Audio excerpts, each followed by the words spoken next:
Bakit nga ba may mga taong tila kahit anong pilit, hindi pa rin umaasenso sa buhay? At bakit may iilan kahit tahimik lang, bigla na lang sumisikat at nagtatagumpay? Ang sagot, hindi lang swerte, hindi lang talino, at lalong hindi dahil mas magaling sila sa'yo. May malalim na dahilan kung bakit hindi para sa lahat ang tagumpay. At kung hindi mo ito maiintindihan ngayon, baka isa ka rin sa mga taong habang buhay na lang mangangarap pero hindi makakaabot. Marami sa atin ang lumaki sa kulturang sinasabi, basta mangarap ka lang, maaabot mo yan. At sa bawat kwento ng tagumpay na naririnig natin, parang laging nagsisimula sa isang simpleng pangarap. Kaya't hindi nakataka-taka kung bakit maraming taong pinipiling managinip. Dahil sa isip nila, sapat na yun para umusad. Pero ito ang katotohanan na bihirang sabihin. Ang pangarap, maganda lang pakinggan sa simula. Kapag natutulog ka, madaling mangarap, walang hirap, walang sakripisyo. Pero ang tagumpay, hindi bumababa mula sa langit para lang tuparin ang isang ideyang lumutang sa isipan mo. Ang tunay na pangarap ay sinusundan ng pagkilos, ng paulit-ulit na pagkilos kahit pagod ka na, kahit walang kasiguraduhan, kahit pakiramdam mo ay walang nangyayari. Hindi sapat ang mangarap kung hindi mo kayang disiplinahin ang sarili mo araw-araw. Kung hindi mo kayang lampasan ang mga araw na wala kang gana pero kailangan mo pa rin gumalaw. Dahil ang pangarap na walang kilos, parang bulang unti-unting nawawala habang lumilipas ang oras. Hindi ito maghihintay sa'yo. Hindi ito mag-a-adjust para sa'yo. Ikaw ang kailangang magbago para abutin ito. Ang masakit, marami ang naniniwala na deserve nila ang tagumpay dahil lang sa laki ng pangarap nila. Pero hindi nasusukat ang tagumpay sa laki ng pangarap, kundi sa lalim ng iyong determinasyon. Marami ang nadadala ng emosyon, ng excitement sa simula. Pero pagdating ng hirap, ng mga araw na tahimik at walang nakaka-appreciate sa ginagawa mo, doon nagsisimulang mawala ang apoy. Doon lumalabas ang totoo, kung sino lang talaga ang handang magpatuloy kahit wala ng palakpakan, kahit wala ng assurance. Kaya kung iniisip mong sapat na ang mangarap, baka panahon na para magising ka. Dahil ang pangarap ay umpisa lang. Pero ang tagumpay, para lang sa mga taong kayang isakripisyo ang komportabling buhay ngayon para sa mas makabuluhang bukas. Ang isa sa pinakamalalaking pader na pumipigil sa tagumpay ay takot. At ang masakit na katotohanan, hindi ito laging halata. Minsan, ang takot ay nakatago sa likod ng hindi pa ako handa. Baka bukas na lang. Baka hindi ito para sa akin. Hindi natin laging tinatawag sa pangalan ang takot. Pero nararamdaman natin ito sa bawat pagkakataong pinili nating umiwas. Sa bawat ideyang hindi natin tinuloy. Sa bawat hakbang na hindi natin tinapakan. Sa bawat desisyong pinili nating ipagpaliban kahit alam nating ito na ang susi. Ang takot ay hindi sumisigaw. Tahimik itong sumasabay sa mga desisyon natin. Dahan-dahan itong kinukumbinsi ang isipan natin na wag na lang ituloy. Na baka mapahiya tayo. Na baka magkamali. Na baka masaktan. At kapag hindi natin ito tinutukan, unti-unti nitong pinapatay ang lakas ng loob nating simulan ang anumang bagay na may posibilidad ng tagumpay. Pero ganito ang realidad. Habang pinipili mong takasan ang takot, pinipili mo ring iwanan ang sarili mong potensyal. Kapag hindi mo hinarap ang takot, hinahayaan mong ito ang magdikta ng direksyon mo. Hindi mo man direktang sinasabi, pero tuwing tumatalikod ka sa isang oportunidad dahil natatakot ka, sinasabi mong hindi ka sapat. At habang inuulit mo yon, mas naniniwala ka na baka nga totoo. Kaya importante ang pagharap sa takot. Hindi dahil gusto mong maging matapang sa paningin ng iba, kundi dahil gusto mong maging totoo sa sarili mo. Dahil gusto mong mabuhay ayon sa gusto mo, hindi ayon sa mga bagay na kinatatakutan mo. Hindi natin kailangang mawala ang takot para magtagumpay. Kailangan lang natin itong harapin. Kailangan natin itong silipin sa mata at sabihin, oo, nandyan ka. Pero hindi ikaw ang magpapasya para sa akin. Dahil kung hahayaan mong takot ang pumalit sa tapang mo, hindi ka makakausad, hindi ka lalago. At ang mas malala, hindi mo kailanman makikilala ang sarili mong kakayahan. Kaya ang tanong ngayon ay hindi kung natatakot ka ba. Dahil lahat tayo natatakot. Ang tanong ay, pipiliin mo bang harapin ang takot?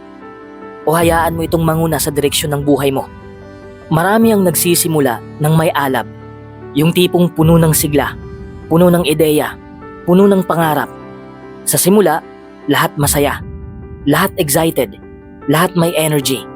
Pero ang tanong, gaano katagal magtatagal ang apoy na yan? Karamihan mabilis maubos, hindi dahil kulang ang talento, kundi dahil hindi pa nila nauunawaan ang totoo, na ang tagumpay ay hindi sprint, kundi marathon. Hindi ito tungkol sa kung gaano ka kabilis magsimula, kundi kung gaano ka katatag magpatuloy kapag nawala na ang saya, kapag nawalan ka na ng gana, kapag ang dating sigla ay napalitan na ng pagod, ng duda, ng katahimikan. Darating talaga ang mga araw na parang walang saysay ang ginagawa mo. Parang paulit-ulit lang ang lahat. Wala kang nakikitang resulta, walang pumapansin, walang feedback. Tila ba ikaw na lang ang naniniwala sa pinili mong landas. At sa mga panahong yon, doon talaga sinusubok kung para kanino ang tagumpay. Hindi mahirap magsimula. Totoo yan. Pero ang panatilihin ng apoy kahit wala nang nagpapalakpak, yan ang tunay na laban. Kasi sa dulo, hindi ang emosyon ang magdadala sa'yo sa finish line. Hindi ang inspirasyon, kundi disiplina. Hindi ang excitement, kundi commitment. Ang tagumpay ay para sa mga taong kahit paulit-ulit na matalo, ay paulit-ulit pa ring bumabangon. Hindi dahil gusto nila, kundi dahil pinili nila. Pinili nilang manatili sa laban kahit nakakainip, kahit nakakawalang gana, kahit nakakapagod. At kapag natutunan mong tumakbo, hindi dahil may nanonood, kundi dahil alam mong may patutunguhan, doon mo mararamdaman ang kaibahan. Doon mo makikita kung bakit ka nagsimula. Doon ka magsisimulang maiba sa karamihan. Ang tagumpay ay hindi binibigay sa pinakamabilis, kundi sa pinakamatibay. At ang tibay ay hindi nasusukat sa lakas ng sigaw, kundi sa lalim ng katahimikan na kaya mong tiisin habang patuloy kang lumalakad papunta sa pangarap mo. Isa sa pinakamalalim ngunit madalas na hindi napapansin na dahilan kung bakit nauudlot ang tagumpay ng isang tao ay ang kakulangan sa kakayahang magbago. Maraming tao ang gustong magtagumpay, pero ayaw nilang gumalaw. Gusto nila ng resulta, pero ayaw nilang umalis sa komportabling mundo na nakasanayan nila. Ayaw nilang iwan ang nakasanayang pag-iisip, nakasanayang diskarte, o nakasanayang ugali, kahit paulit-ulit na itong hindi gumagana. Ang totoo, ang buhay ay hindi nagpapakilala sa kung sino tayo noon. Lagi tayong sinusukat sa kung paano tayo tumutugon sa mga pagbabagong dumarating. At ang tagumpay, hindi ito nakaukit sa bato. Ito ay patuloy na nag-iiba ng anyo. Ang mga landas patungo rito ay hindi laging pare-pareho. Kaya kung tayo ay pipilit na manatili sa dating paraan ng paglalakad, baka hindi na natin mahanap ang bagong daan na kailangan na nating tahakin. Ang pagbabago ay hindi laging komportable. Madalas, may kasamang pagkalito, may kasamang pangamba at pakiramdam na tila nawawala ka sa sarili mong mundo. Pero ito ang pinakamalinaw na senyales na ikaw ay lumalago. Dahil kung wala kang nararamdamang discomfort, baka wala ka ring tunay na pagbabagong pinagdaraanan. Hindi natin kailangang baguhin ang ating pagkatao, kundi ang ating mindset, ang ating paraan ng pagtugon sa mga hamon, ang ating kakayahang makinig, matuto at iwanan ang mga bagay na dati ay akala natin ay tama na, sapat na at makatarungan. Ang katigasan ng ulo ay kalaban ng pag-angat. Ang pagiging sarado sa bagong kaalaman, bagong pananaw o bagong paraan, yan ang unti-unting pumapatay sa posibilidad ng tagumpay. Kung patuloy nating pipigilan ang sarili nating umangkop, ang mundo ay hindi hihinto para hintayin tayo. Iiwanan tayo nito, tahimik, walang babala. Kaya kung gusto mong umangat, dapat mong tanggapin na ang pag-unlad ay hindi lang resulta ng sipag, kundi bunga ng pagbabago. Ang tagumpay ay hindi ibinibigay sa kung sino ang matagal nang nasa daan. Ibinibigay ito sa kung sino ang handang baguhin ang paraan ng paglalakad kapag nakita nilang may mas matalinong ruta. At sa huli, ang tanong ay simple. Ikaw ba ay handang magbago? Dahil kung hindi mo kayang sumabay sa pagbabago, huwag mong asahan na makakasabay ka rin sa pag-akyat. Kung may isang bagay na kailangan mo sa landas patungo sa tagumpay, ito ay paniniwala sa sarili. Hindi ito yung simpleng kumpiyansa na parang ipinamamana lang o galing sa papuri ng iba. Ito yung paniniwalang kahit walang tumatango sa ginagawa mo, kahit walang pumapalakpak, kahit lahat ay nagdududa, mananatili kang nakatayo. Dahil sa totoo lang, sa maraming pagkakataon sa buhay, wala kang masasandalan kundi ang sarili mong paninindigan. Lahat ng pangarap mo, lahat ng pinaplano mo, bago ito makita ng mundo, ikaw muna ang kailangang makakita nito. Hindi mo kayang ipaglaban ang isang bagay na hindi mo pinaniniwalaan. At ang pinakamahirap dito, kailangan mong maniwala kahit parang wala ng rason para magpatuloy. Ang paniniwala sa sarili ay parang kalasag at espada. Proteksyon mo ito sa mga negatibong komento, sa mga pagsubok, sa tahimik na gabi na puno ng tanong kung may pupuntahan pa ba to. At ito rin ang sandata mo para salubungin ang bukas na hindi mo pa alam kung anong dala. Kapag buo ang loob mo, kahit gaano kahirap ang landas, kakayanin mo. Pero kung wasak ang tiwala mo sa sarili mo, kahit gaano pa ganda ang oportunidad, hindi mo ito mahahawakan. Ang masakit na katotohanan ay ito: walang ibang tao ang pwedeng magtanim ng paniniwala sa puso mo. Maaari kang gabayan, bigyan ng payo, palakpakan pa nga. Pero sa dulo ng lahat, ikaw pa rin ang kailangang magdesisyong maniwala. Dahil kung ang sarili mong tinig ay puno ng pagdududa, lahat ng ingay sa labas ay hindi sapat para itulak kang gumalaw. Sa panahon ngayon, madali nang ikumpara ang sarili mo sa iba.